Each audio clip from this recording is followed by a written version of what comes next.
Okay, YouTube, so I have a 2016 Jayco Eagle HT, and the big part of that HT is allegedly half-ton towable. Now you can argue whether or not you would actually tow with this thing with a half-ton. Some would say they never would, some would say they've been doing it for years, so I'll leave that up to you to decide. Nevertheless, since it's a half-ton towable fifth wheel, my pin box pretty much sat a lot lower than what it is now, and I'm going to show you how I changed that. So my truck is a 2015 Duramax with airbags, just for a little added stability. But these trucks kind of sit a little higher than their half-ton counterparts. So as you can kind of see, I was cleaning up, so pardon all that. But got my fifth wheel hitch. It sits relatively high in there for that kingpin. So for the last 3 years, I've been towing nose high, and it's been bothering me like crazy. So I decided to go ahead and change it. And I've been reading a lot about on the forums and so on and so forth how you can get that extra height right here. And I personally didn't want to go with a lift block type of setup. I wanted to go with something the manufacturer would, in general, support, if you will. So I ended up doing a couple different things. First things first, right down here, you'll notice on this hanger, it originally was sitting in this higher point right here, this leaf mount. I ended up moving it down. And what you're seeing here too is those Morryde greasable bolts, the wet bolt kit. I had a lot of clicking and so on and so forth when I would raise and lower. But as you can kind of see, it sits straight now.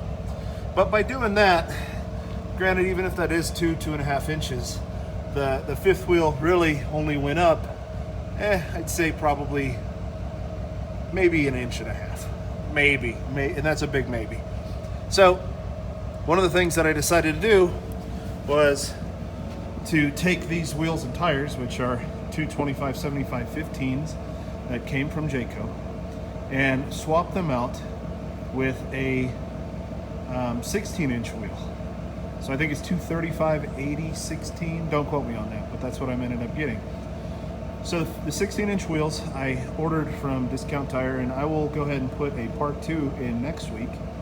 But you can tell because of the spacing here, and then my vertical spacing, since I adjusted the hangers all the way around, so there's one in the back, one in the front on each side of the fifth wheel. Since I did that, I figured I'd have enough room to finally go ahead and upgrade to that larger wheel and tire, ultimately giving me a little bit better towing dynamic and level and so on and so forth. So you can still see that Cree 3000. It's not perfectly straight or level. I am sitting still a little bit nose high. Part of that is because I offloaded the fifth wheel, but I mean, a big part of that as well is because, I mean, if I were to hook up now, I still would have to go up a little bit higher.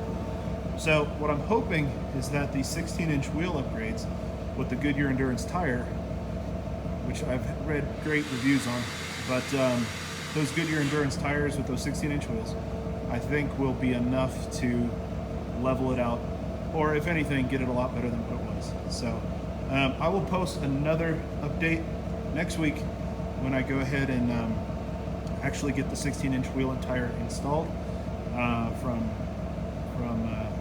Discount Tire, and I'll try to do a side-by-side too to show the difference in height to a lot of y'all are considering this or have considered it. But again, I wanted to go with something that was designed by the factory. And by the way, adjusting these, so first of all, putting in the wet bolt kit for me was really not that fun. I ended up needing to get some air tools, and thanks to a buddy of mine, he really helped us out with that. But I used standard AMSOIL heavy duty chassis grease for these. I skipped doing the middle one. I could probably get that done at a later date, the middle one being right there. Right at that point in time, I was running out of daylight, so I wanted to get the vast majority of it done. But in general, these have been so far great. When I lowered and raised the fifth wheel, I didn't have any creaking anymore, which was a sign that those other bolts and the bushings inside and the sleeves were actually wearing improperly. But I wanted to let you guys know, if you do plan on doing this and you want to do it by yourself, it took air tools, a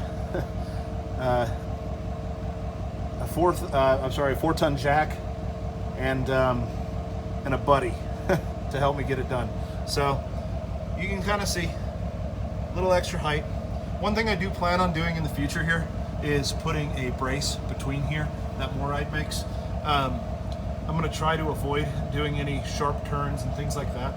I know these are built really well. I mean, the thickness, the gauge on that steel is pretty outstanding. And then the welds are actually really good too. So I'm not totally concerned, but you never know. You can tweak that, bend it, and then you're in a really bad spot. So that'll probably end up happening here after our next trip. I'll be watching my angles and my turns and things like that, and trying not to torque the axles too much. So that'll do it. But you can see I'm still sitting a little nose high with that adjustment alone. So what I'm going to try to do is get those wheels on, and then I will post another video next go around. All right, guys, I hope you all have a good one. Sorry it's taking me so long to post another video, but figure this one would be worth it. Take care.